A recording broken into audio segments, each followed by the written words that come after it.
Lads, welcome back to Fusion YGO, and today we're bringing you a deck profile of Altergeist, my version of it. This is a lot more budget friendly. I'm using budget in quotations here. There are cards that are not budget friendly at all, but this deck is one of the most oppressive things that I think I've ever built, and I really wanted to show it off because I think this is one of the strongest versions of this deck out there. This is Numeron Altergeist. So let's go ahead and dive right into the deck profile. Alright, starting at the profile today, lads, this is going to be a little different for Altergeist. This is a 42 card deck list. It's a little bigger because the Numeron engine is in the deck, and I find that 42 cards is like the perfect number to see the Numeron cards but not see them in like a full hand of just all Numeron cards, and still see enough of your Altergeist and trap cards to be able to play the game the way Altergeist wants to play. So let's go ahead and dive right into this profile now. Moving forward is triple copies of Multi-Faker. Multi-Faker is Bay for this deck. This card is your heart, soul, bread, butter, everything. For those of you that don't know what it does, when you resolve if a trap card is activated in a chain, at the resolution, you're able to special summon this card. When this card is special summoned, you get to add special summon an Altergeist monster from your deck to your side of the field. You can only use each effect once per turn. And you've got triple copies of Meluseek. Meluseek is easily the second best Altergeist monster. It can attack directly, and when it deals battle damage, you can send one card your opponent controls to the graveyard.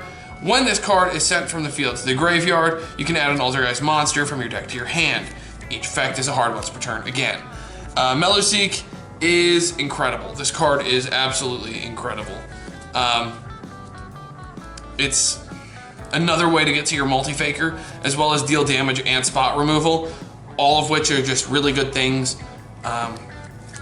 Next up is going to be triple copies of Altergeist Marionetter. Marionetter lets you set a Altergeist trap card from your deck to your side of the field when it's summoned, and then you are able to send an Altergeist card on the field to the graveyard to special summon an Altergeist monster from your graveyard. And it's 1600. So both effects obviously are hard once per turns, but being able to set trap cards directly from the deck is absolutely crazy. And being able to revive cards, the second effect, is the effect that not a lot of people know, and that really does come in clutch. Next up is just two copies of Altergeist Silquitos. I'm horrible at pronouncing this name. I apologize. As a quick effect, you can return one other Altergeist card you control to the hand, and then target one card your opponent controls, return it to the hand. And then if this card is sent from the field to the graveyard, you can target an Altergeist trap card in your graveyard and add it to your hand. Both are hard once per turns. This card is incredible in combination, especially with Altergeist Konkuri.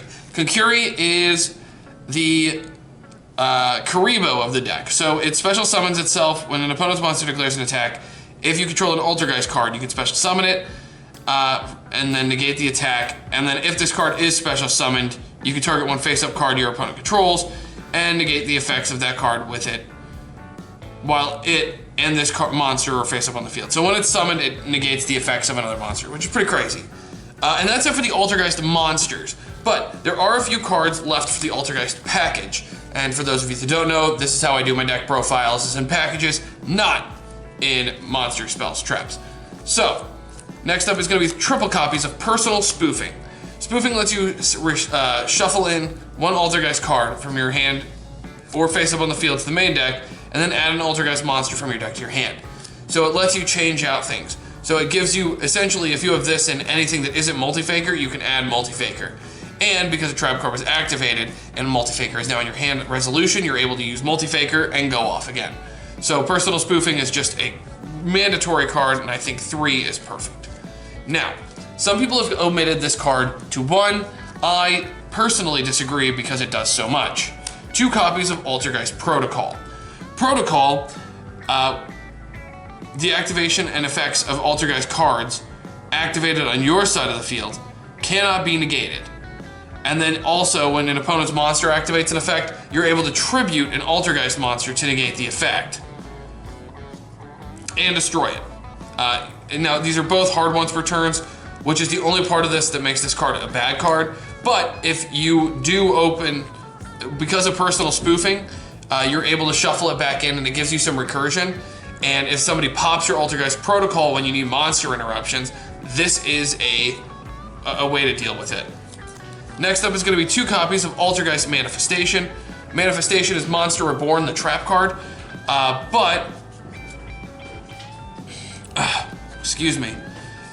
You can bounce it. So if you activate this with Silk Quotas on the field, you can use this, target Marionetter, and then bounce this to bounce thing on your opponent's field to the hand, which will still revive your Multi-Faker, but because this is no longer on the field and never equipped, you'll still keep the Marionetter, or the Multi-Faker, and then you'll get to add another Altergeist monster from your deck to your hand, which is absolutely insane. You can also banish this to re-add Protocol from your graveyard to your hand. So it just gives you ways to recur your Altergeist resources. And that's going to be it for the Altergeist package. Now let's dive into the next set. Next up is the Numeron package. So we've got triple copies of Numeron Wall. Numeron Wall, it will let you send it from the, while you have no cards on the field except for Numeron Walls. As a quick effect, you can send this card from your hand or field to the graveyard and activate one Numeron Network directly from your deck, from your hand or deck, which will help you with deck thinning, which is pretty cool. You can use this during your opponent's turn, going second, as a way to really force them to do things they don't want to do and scare them, which scaring people is always fun. Next up is going to be triple copies of Numeron Network. Okay, Numeron Network lets you send a Numeron spell or trap card that meets its activation conditions from your deck to the graveyard. That is its cost. Then this card's effects become that effect once per turn. Numeron exceeds monsters you control can use their effects without detaching materials, which is pretty crazy. And we'll get into that when we get into the extra deck. But Network kind of just gives you everything. You only run 1 copy of Calling. This card, it stinks to see, and this is why I upped the deck to 42. But I wanted some extra space in the extra deck to be able to abuse the power that Altergeist actually has. And I think these two strategies pair so well together. And then 1 copy of Terraforming. I've been playing around with cutting it, but I just find it so crucial for the Numeron package that it just doesn't make any sense to cut. But now we've got to go over to hand traps and other trap cards, and then we'll get into the extra inside. So here we go. All right, into hand traps. We got triple copies of Ash Blossom and Joyous Forehead. Ash will let you do a lot of things. Ash is probably the best generic hand trap. Then we've got the best hand trap in Altergeist. Always triple copies of Infinite Permanence. Being able to negate monster effects. If you open this in Multi-Faker, it is a ridiculous time. You have so much fun playing the game, and your opponent has no fun playing the game.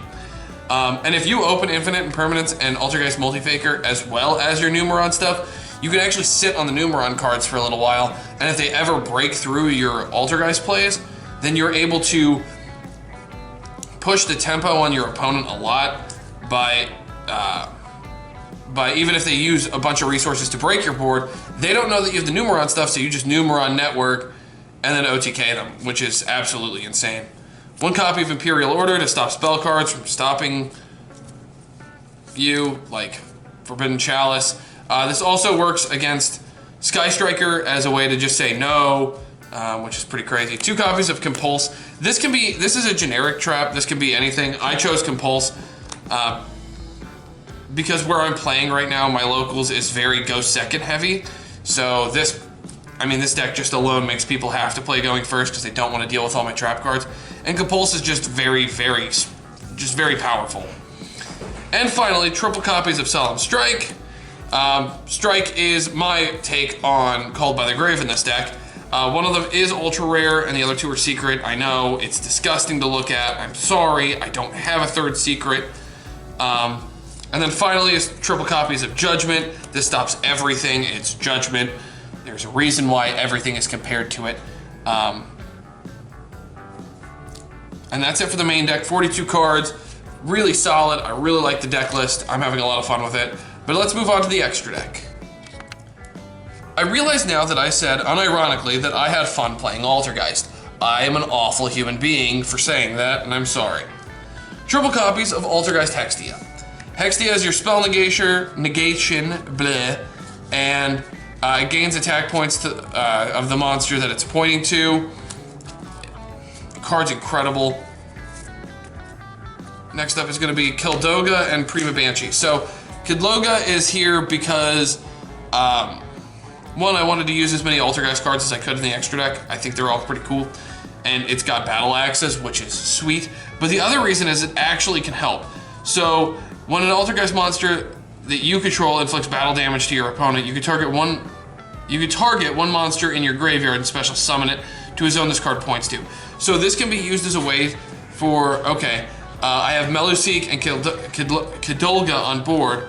I can use Meluseek, attack directly, send a card on the field to the graveyard. Kildoga also triggers, and I get to summon Multi-Faker from my graveyard, for example. And then Multi-Faker will summon Self-Quotas. So now I've got my full... It just gives you another form of recovery. And Prima Banshee, because she's big. That's really it. That's the only reason I run Prima Banshee. It's never come up. Alright, now for your level 1 Link monster. Your Link 1 monsters. Linkuriboh and Relinquished Anima. So Anima actually helps you going second if you open Meluseek. You use Meluseek, you attack directly, you send a card, you link it away to Anima, you add a card, and then you use Anima to suck something up. All of that is just really rude. Linkuriboh is so you can go first and use Meluseek to get into your Altergeist plays. And Linkuriboh is just really solid going first because it protects itself or your field, depending.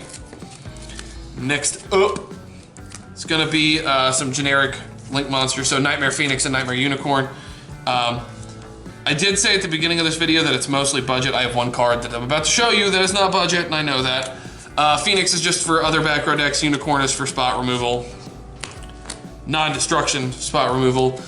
This card, you can substitute it out with anything. You can go Borreload Dragon, Boral Sword Dragon, Mekk-Knight Crusadia Avermax. You can do whatever you want with it. It's a pretty free spot. I decided that I have so much interruption that I wanted more. So I went with Apollousa, Bow of the Goddess. This card is almost never made. I almost never need it because I have such an oppressive gameplay anyway, but there are situations where you're able to make this, especially like late game, where you're running out of things and you can make a really big body that can also negate effects if you can't outright kill them, because that can be a problem occasionally with this deck. So Apollousa just gives you the versatility to be able to do a lot of things. Next up is going to be Numeron. Number 1, Numeron Gate Ekam. Number 2, Numeron Gate Deve. Number 3, Numeron Gate Trini. Number 4, Numeron Gate Kadvari. And finally, number S0, Utopic Zexal. For those of you that don't know, Utopic Zexal reads, and I will read it aloud so everyone understands. This card's rank is always treated as 1. It requires 3 number exceeds monsters with the same rank. You can also exceed summon this card by discarding a rank up Magic's normal spell card, and then using a Utopia monster you control as the exceeds material. Doesn't come up. Transfer the blah blah blah. This card's exceed summon cannot be negated. When exceed summon, your opponent's cards and effects cannot be activated. So once you summon it, they're in for a world of hurt. Gains 1,000 attack and defense for each exceeds material attached to it. Once per turn, as a quick effect, you can detach 1 exceeds material from this card. Your opponent's cards and effects cannot be activated this turn. So, you turn off your opponent's stuff on their own turn. Super fair, right? Just grade A card design. All right, let's move on to the side deck. All right, in the side deck, we've got a bunch of hand traps and a bunch of trap cards, and that's it. The hand traps are going to be 2 copies of DD Crow, because banishing cards out of your opponent's graveyard is always fun. Triple copies of Nibiru, because I hate my opponent being able to play the game. Triple copies of Ghost Ogre and Snow Rabbit, because it's really good against Numeron, Eldritch, and a whole bunch of other decks. If you're curious about what I think are the best cards against Numeron and Eldritch, check out the videos of the top 5 cards versus Numeron and versus Eldritch. Next up is traps. We got 1 copy of Compulsory Evacuation Device. This is just a 3rd copy of it. It's in case you need to change out anything, like you're playing against a deck that just Ash doesn't do anything to, so compulses are better or whatever. There's so many options with what you can side in this deck that doesn't ultimately matter. Triple copies of Heavy Storm Duster because back row decks, you just want to be able to win the mirror match. And because I really like winning the mirror match, I also side triple copies of Evenly Matched. This is the other card that you could side. You could put compulses in for, so you could put 2 evenlies in for compulse, because it's a really powerful card going second as well. It's just kind of up to personal preference. I just find that with this going second heavy meta that I have to deal with currently at my locals, I find Compulsory Evacuation Device significantly better than Evenly Matched in those matchups. But when I know that my opponent's going to make me go second because they don't want to deal with Zexal, and I don't blame them, Evenly Matched always gets sided in for Compulse, because I know I'm going to be going second. And that's going to do it for the deck profile. And lads, that's going to do it for today's deck profile. I hope you enjoyed. If you did, you're a sick person just like I am. And if you did not, I understand this deck is oppressive as all get out. If you like it, leave a like. Consider subscribing. It doesn't cost you anything. You can, you can unsubscribe whenever you want, I guess. I would prefer it if you didn't. If we can hit that 500 subscriber mark by the end of this month, the month of August, which we are not anywhere close to, we're going to do a really big giveaway. So we got to make that final push. Let's get that 500. The goal was to be able to give away a couple booster boxes of Rise of the Duelist. I was going to make me spend money on you guys. You're failing me. Come on. You're better than that. But until next time, lads, good fun. Have luck.